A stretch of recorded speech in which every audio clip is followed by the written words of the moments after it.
Sin lugar a dudas está comenzando un gran negociado con los apagones, pero mientras esto ocurre, el gobierno simula estar trabajando para solucionar este disque problema. A continuación le traigo el análisis del Dr. Sergio respecto de este tema. Mi querido amigo, nos pasa a todos, esa es la realidad. Por eso el video precedente a este, donde tú pones tu comentario, te hablaba muchísimo de que toda decisión política nos afecta. Por eso a todos nos debería de importar la política, porque así tú no vivas de la política, cualquier decisión política o no decisión te termina afectando. Es decir, la incompetencia de un gobierno se traduce en resultados para ti, para tu vida y para tu bolsillo. Si no, preguntémosles a todos los emprendedores que hoy no pueden trabajar porque básicamente no se sabe cuándo se va la luz, que han tenido que comprar generadores que antes se vendían a X cantidad de precio y hoy cuestan miles de dólares, porque eso es lo bonito del libre mercado. Cuando los liberales te dicen que sí, que el libre mercado, que por aquí, que la oferta, la demanda, nunca piensan en cuando existe gente que acumula riqueza y realmente es esta gente la que tiene el poder de decisión sobre la libertad de mercado. Y ahí debe de estar el Estado para evitar abusos. No desde un punto de vista comunista y todas las vainas que me van a salir, sino desde un punto de vista de hacer respetar justamente el derecho de la gente que menos tiene, ¿ok? Y que se ve afectada por estas decisiones. Porque te doy un ejemplo. ¿Cuánto costaban los focos antes de este tema de los apagones? $3. Hoy cuestan 11, 15 dólares. Ese es tu libre mercado, el que permite este tipo de abusos donde solo unos cuantos se terminan beneficiando de lo que a todos nos perjudica. Ahora, enfocándonos puntualmente en el tema, mis queridos amigos, un gobierno sin organización, sin planificación, no es gobierno, es desgobierno. Y el gobierno de Noboa ha sido eso: desorganización, improvisación, echarle la culpa a Pepito, a Juanito, a Eloy Alfaro, a Correa, a todo el mundo menos a ellos de la responsabilidad que tienen.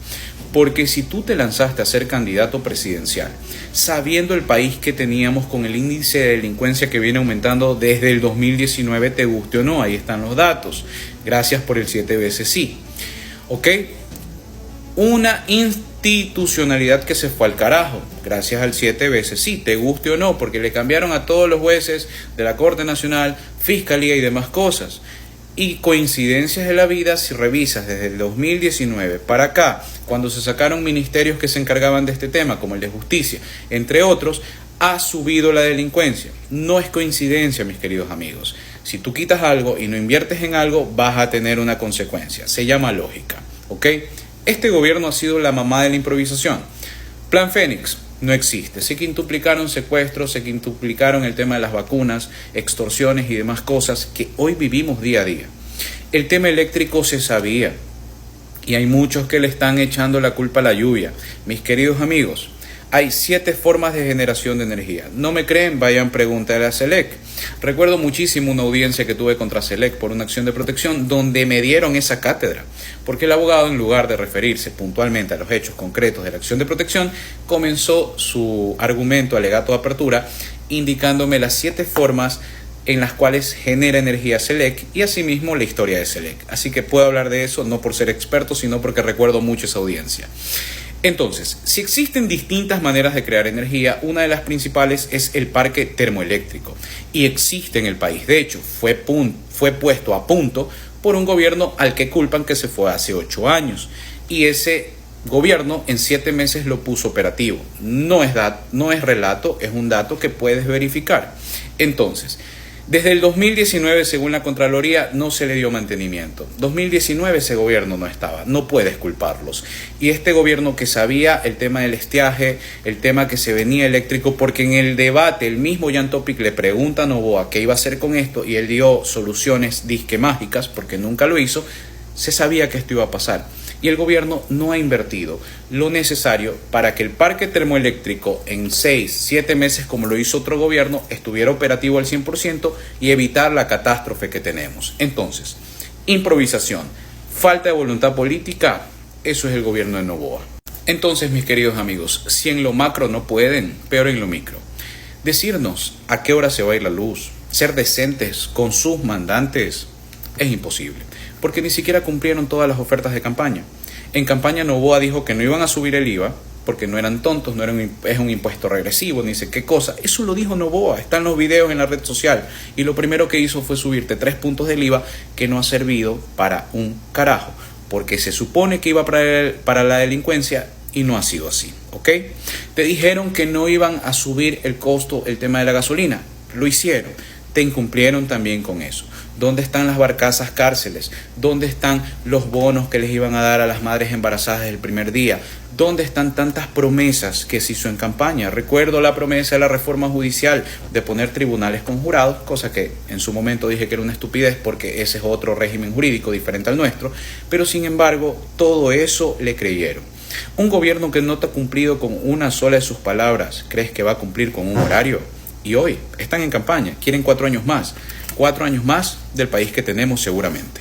Así que mi querido amigo, tener certeza de los horarios o de que el gobierno tenga un poco de decencia con nosotros es imposible. Esa es la realidad. Tú pierdes plata, ellos ganan, porque quien vende el foco más caro son empresarios, quienes venden los generadores de luz son empresarios, amigos de este pana, del que tienes allá que también es empresario, en la presidencia.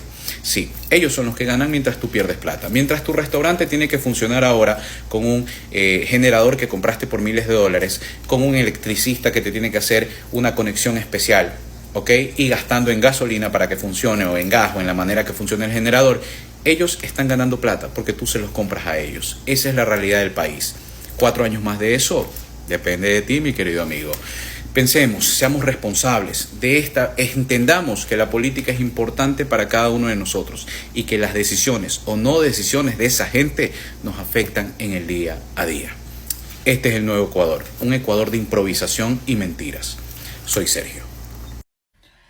Y un video interesante que encontré en las redes sociales, que quizás tendrá un par de meses ya, pero que va a ayudar a entender por qué actualmente se le sigue echando la culpa de todo al expresidente Correa. Veamos. Hola amigos, video del día. Hoy quiero que todos me ayuden a tratar de entender el cerebro de la culpa es del Correa. Porque realmente con esto que está pasando, el ingreso del narcotráfico, el nivel de delincuencia, un montón de gente siguen con la frasecita la culpa es de Correa. O sea, ayúdenme a entender a estos. Y para eso vamos a ver pues el tema de cómo es su razonamiento. Voy a hacer una analogía para que entendamos el razonamiento de ellos. Vamos a suponer que somos los dueños de una empresa y que nuestra empresa está sufriendo 20 robos al año. Contratamos un gerente que nos dice cómo solucionar este tema. Lo contratamos y vemos que él comienza a invertir en cámaras, comienza a invertir en cerco eléctrico, en guardias, en sensores de movimiento, etcétera. Y vemos que durante el primer año de este gerente pues se reducen a 2 el número de robos por año, de 20 a 2, el siguiente año igual 2, reducen a 1 y vemos una clara baja del nivel de delincuencia llevando datos estadísticos. Termina saliendo este gerente, contratamos uno nuevo que nos dice también sostener cómo está el país, digamos cómo está nuestra empresa de bien.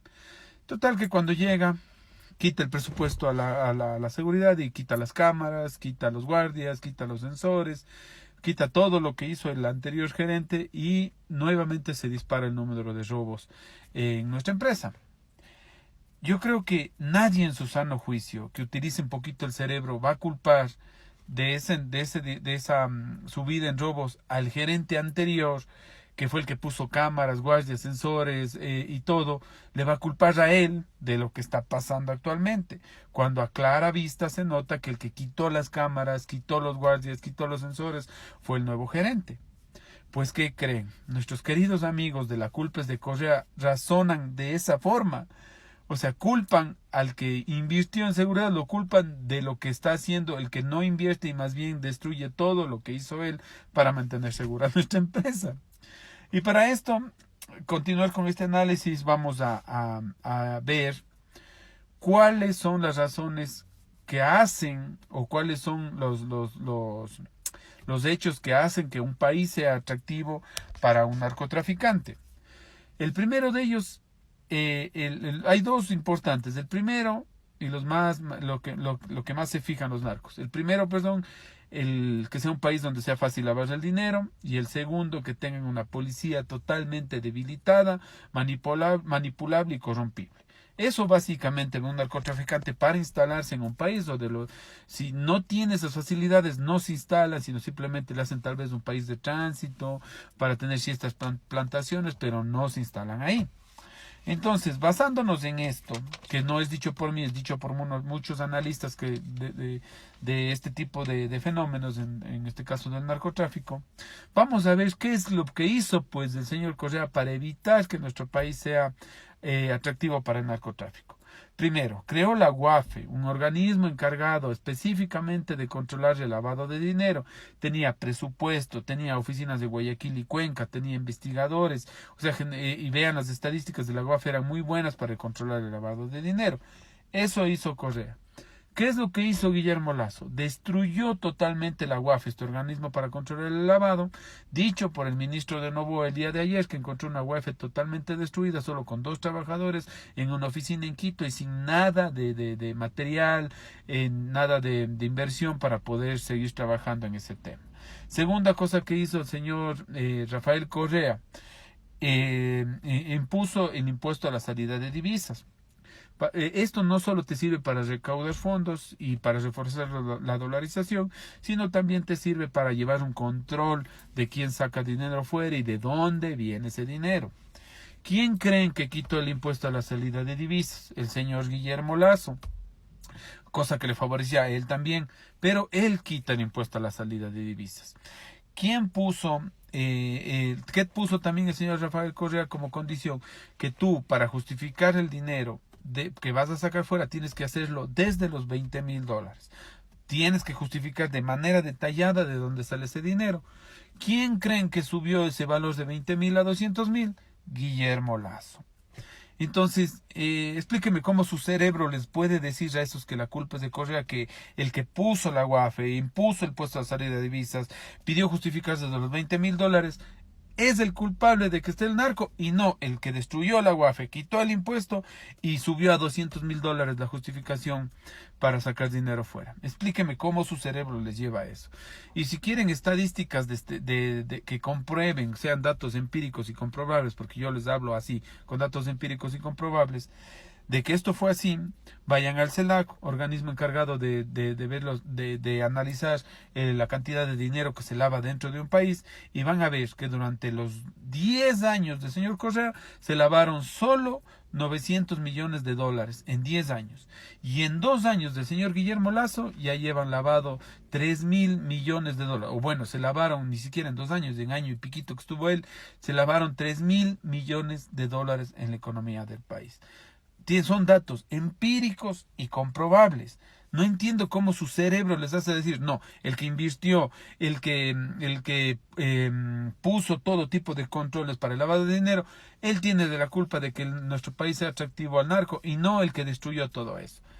Comprobamos con estos datos, y aparte de eso, cuando tú te analizas un poquito más allá y dices, bueno, nuestro país lleva años económicamente mal, desde que el segundo año de Moreno y ahora con Lasso, ¿dónde están esos 3,000 millones que se lavaron en la economía de lavado de dinero? ¿En qué parte de nuestra economía se lavaron?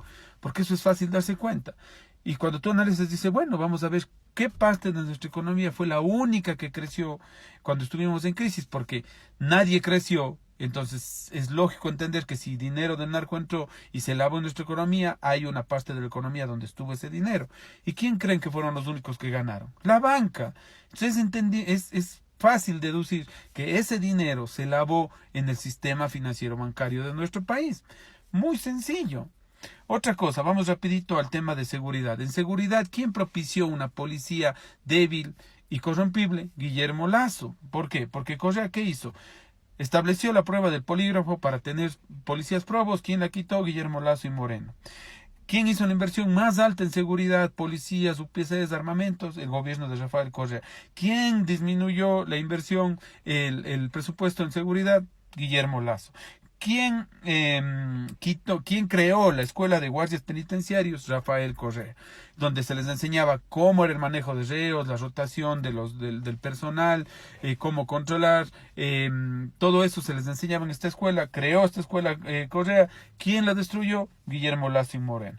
¿Quién creó el Consejo de Seguridad que se reunía cada semana en todos los organismos de seguridad? Se reunían cada semana para ver los avances en seguridad y ver qué planes nuevos van haciendo. Rafael Correa. ¿Quién destruyó el Consejo de Seguridad?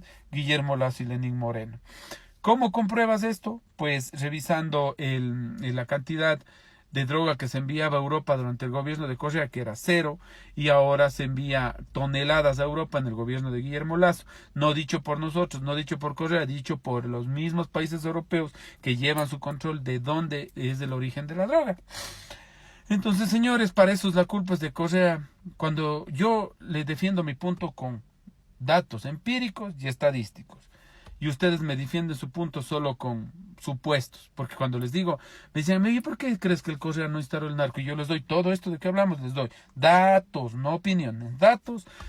Y ellos, cuando yo les pregunto, oye, ¿y vos en qué te vas para decir que Correa dejó de instalar el narco? Es que él tiene una foto con el Norero, una foto desde hace 17 años, cuando Norero ni era delincuente.